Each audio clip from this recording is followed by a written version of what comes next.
Going forward, do we need fighters or builders or both? I say for a small, inherently vulnerable country, we need both.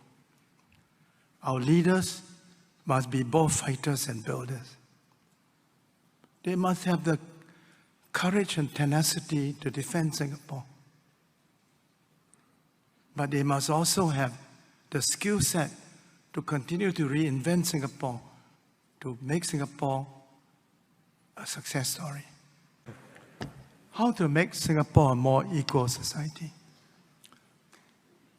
First, I think we should raise the wages at the bottom of our social pyramid.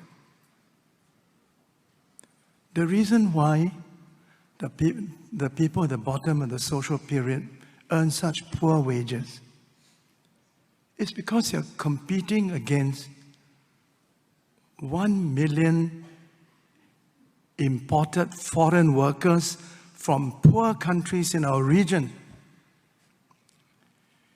In a debate I had at the Straits Times a few months ago, a member of parliament told me that a Bangladeshi cleaner in his constituency was very happy to earn $700 a month. My answer to him is yes, because he lives in a hostel. He sends most of that money back to his family in Bangladesh. And when the Singapore dollar is converted in Bangladeshi currency, it's a lot of money. But can a Singapore cleaner live in dignity with a monthly wage of $700? The answer is no. It's impossible. It's impossible. It's impossible. We need to raise the wages of our workers.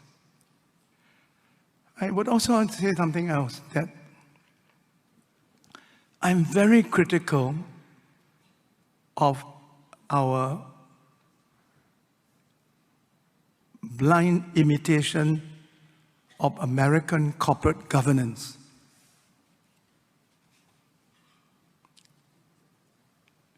In my father's time,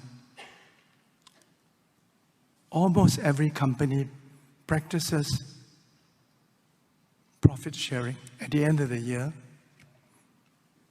if the company makes money, a portion of that profit will be distributed to all employees. We've abandoned that because we went to American business schools, and Americans don't believe in profit sharing. We've also done something very American and very wicked. Let me give you an example. We pay people in a senior positions in our company New York and London wages. But the bulk of our workers continue to earn third world wages. I give you one specific example. The average bus worker in Singapore earns a monthly wage of $3,600.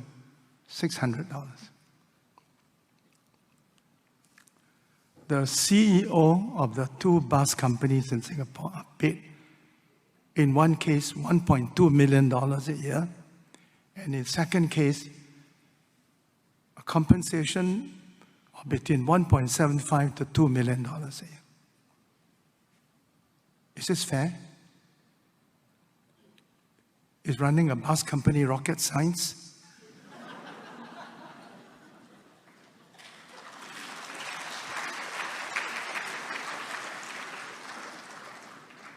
And there seems to be an obscene race in Singapore between our leading financial institutions and companies.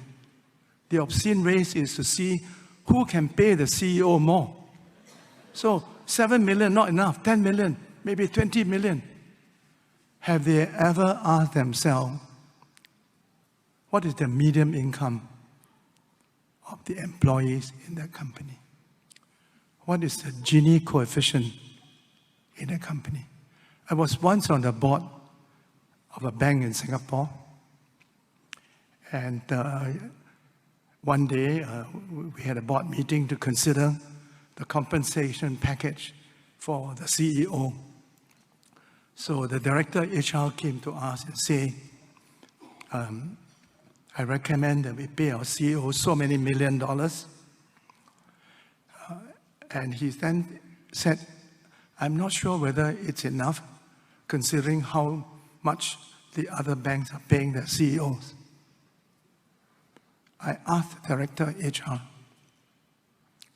can you tell me what is the median income of the employees of this bank? He said he didn't know. I asked him, what is the Gini coefficient of this bank? He said he never heard of the term. So, you know, I love Singapore. I love Singapore. I love Singapore. I would die for Singapore. I would die for Singapore. But are we a perfect people? We are not. We are not a perfect people. But I believe that we can always be better. And in the remaining years of my life, I want to dedicate my time, energy to making Singapore an even better place and Singaporean an even better people.